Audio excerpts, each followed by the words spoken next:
Ayan po mga kabida, isang magandang oras po sa lahat. Welcome po sa aking channel. Eto po, magbigay lang po tayo ng reaction po mga kabida, no? Dito ho sa naging pahayag ni Senator Tito Sotto kung saan po ay kinontra po niya mga kabida ito hong desisyon po ng Supreme Court, ano? Affirming ito hong nauna po nilang desisyon na ideklarang unconstitutional po mga kabida yung Articles of Impeachment, okay? Laban ho kay Vice President Sara Duterte, ano po. Kahapon po, inilabas po ang desisyon mga kabida, no? Sa isinampang motion for reconsideration po ng House of Representatives, ano po. Okay, kung saan po ay ibinasura po ng SC, mga kabida. Wala hong pagbabago dun ho sa number ng mga maestrado na bumoto nung una pong ibinasura po mga kabida ng SC ito hong Articles of Impeachment. 13-0 pa rin, ano? Unanimous, mga kabida. Okay? Now, kinontra po ito ni Senator Tito Sotto, ano? Dahil nagkamali daw yung Korte Suprema sa kanilang interpretasyon, mga kabida, no? Sa kanilang desisyon laban po dito sa Articles of Impeachment. In fact, ang sabi nga dito ni Senator Tito, inamend daw ng mga maestrado, ano, ito hong constitution po natin, okay, unconstitutionally. Okay, ito babasahin ko lang po yung kanyang statement. Actually, posted ito mga kabida ng ABS-CBN po, ano. Anong sabi po ni Senator Tito Sotto? The Constitution had just been amended unconstitutionally through Supreme Court overreach. Okay? It will take decades of retirements to correct this misinterpretation. Impeachment is now an impossible dream. Ayan. Ang ibig sabihin po niya dito sa kanyang pagkontra, mga kabida, sa naging desisyon po ng Korte Suprema, okay, yung saligang batas daw natin ay inamendahan daw ng mga maestrado, ano, ng Korte Suprema unconstitutionally, ano. Ibig sabihin po, labag sa saligang batas po itong pag-amyenda ng Constitution dito ho sa naging desisyon po ng SC patungkol ho sa Articles of Impeachment laban ho kay Vice President Sara Duterte. Ang masaklap lang po dito, ano, sinabi pa po niya dito na nagkamali daw ng interpretasyon ang mga maestrado, ano, dito, mga kabida. Ang tanong ko po kay Senator Tito Sotto, sino ba siya? Okay, ano ba yung kanyang otoridad to say, ano, na unang-una, inamend po ng Korte Suprema yung saligang batas, ano, gamit po ang unconstitutional na paraan, ano po, mga kabida. Pangalawa, sino ba siya na magsabi na misinterpreted ng Korte Suprema yung saligang batas, ano, dito ho sa pagbasura sa Articles of Impeachment laban ho kay Vice President Sara Duterte. Okay? Hindi naman po siya abogado, mga kabida, no? At hindi naman po siya nakapag-aral ng abogasiya. So, wala ho siyang kredibilidad, ano? Walang reliability, ano? Mga kabida. Okay? Na pwede hong merong otoridad to say that. Diba? Okay lang sana kung abogado po siya. Wala hong problema yon kasi nag-aral po ng batas eh. Okay? Alam naman po natin na kanya-kanya ho ang interpretasyon po ng mga abogado dito, mga kabida. Pero wala eh. Hindi po siya abogado, hindi po siya law student. Wala hong background sa batas, ano? Ito hong si Senate President Tito Sotto, ano, mga kabida. Nag-react po mga kabida, no? Ito hong si Attorney Neil Abayon dito ho sa naging pahayag po, ano, ni Senator Tito Sotto. Okay, eto po babasahin ko lang po. Para at least man lang, may masmasan po ito hong si Senator Tito Sotto, ano, na wala ho siyang karapatan, wala ho siyang kredibilidad, ano, dito ho sa pagpuna po niya mga kabida sa Korte Suprema patungkol ho sa kanilang desisyon.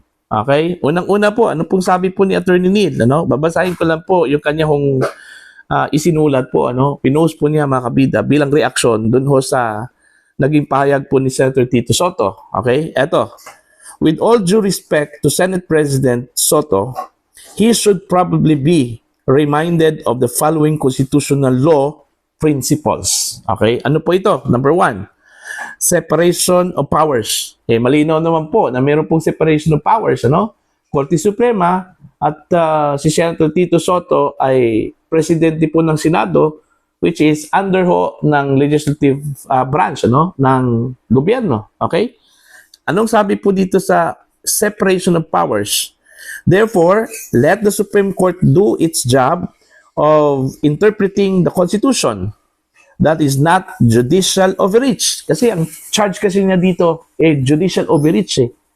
Sumobra na raw ito hong Korte Suprema doon ho sa kanilang interpretasyon po ano ng saligang batas, ano, mga kabida.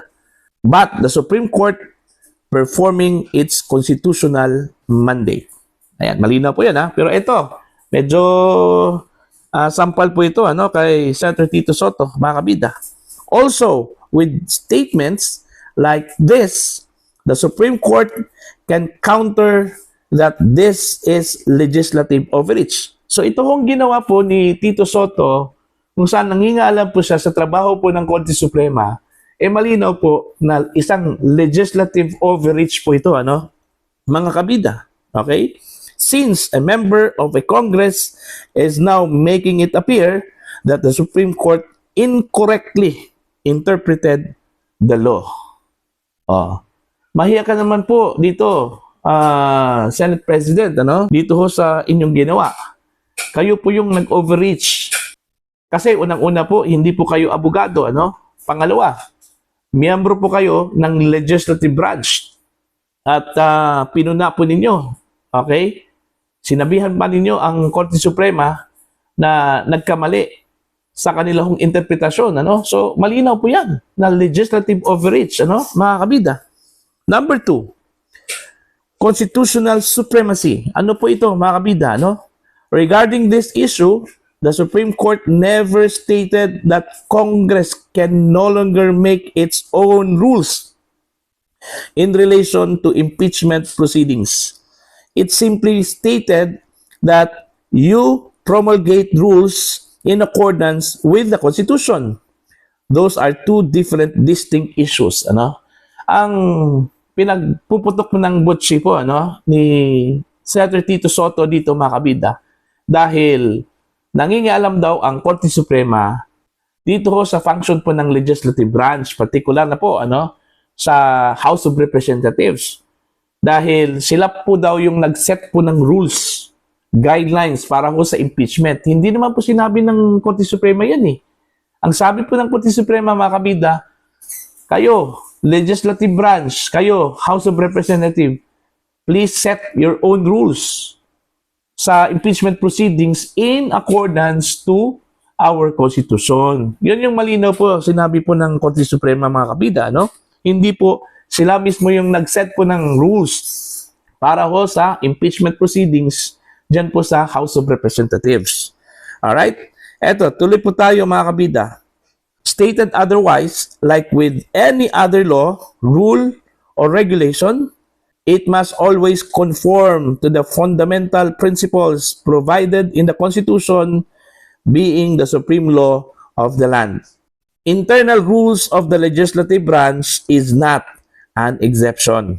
Otherwise, it would lead to an absurd situation where everyone else follows the Constitution, but the internal rules of Congress does not. Ayan. So, dapat mayroon pong conformity. Okay? Una, ang Kongreso po ay gumawa po ng rules patungkol ho sa impeachment proceedings, pero provided po yan, ano? Dapat po ang rules na gawin po, ano, ng Kongreso, lalong-lalo na po ng House of Representatives, kasi dyan ho nag-umpisa, ano, yung impeachment proceedings po, ano, mga kabida, sumang-ayon po sa ating saligang batas. Ganun lang po yun, mga kabida, no? So, balikan po natin ito kung si Senator Tito Sotto, yung kanya hong aligasyon, ano, na inamyandahan daw ng Korte Suprema, ito hong saligang batas, dito ho sa naging desisyon po nila against articles of impeachment, okay, na gamit po ang unconstitutional na paraan, ano, mga kabida. At yung pangalawa po, nag-overreach na daw yung Korte Suprema doon ho sa function po ng legislative branch dahil lang po sa pag-set po nila ng rules or guidelines sa impeachment proceedings. At yung pangatlo po mga kabida, kung saan po ay inakusahan po ni Senator Tito Soto ang Korte Suprema na nagkamali sa kanila hong interpretasyon dito sa saligang batas sa pamamagitan po ng paglabas ng kanilang desisyon kontra doon ho sa gusto ni Tito Soto at ilan pang mga opisyal po, mga kabida, na against dito ho sa pagbasura sa impeachment complaint or articles of impeachment na isinampa po ng House of Representatives dyan po sa Senado, mga kabida.